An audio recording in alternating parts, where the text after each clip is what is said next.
14 इंचाची बाही आपल्याला कशा पद्धतीने घ्यायची, तर अगोदर मी थोडंसं खालच्या बाजूने जेवढं मुडपायचं आहे तेवढं सोडून दिलं आहे. आणि आता 14 म्हणजे आपल्याला 13.5 आणि हे अर्धा इंच 14, आपल्याला 13.5ची बाही कंप्लीट लागते.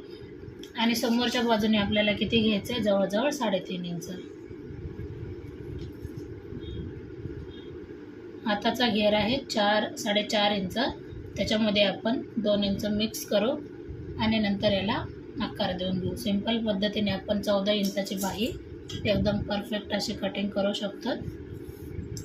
तर बघू शकता,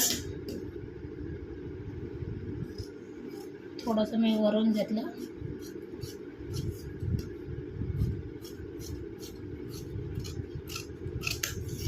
अशा पद्धतीची बाही कटिंग झाली.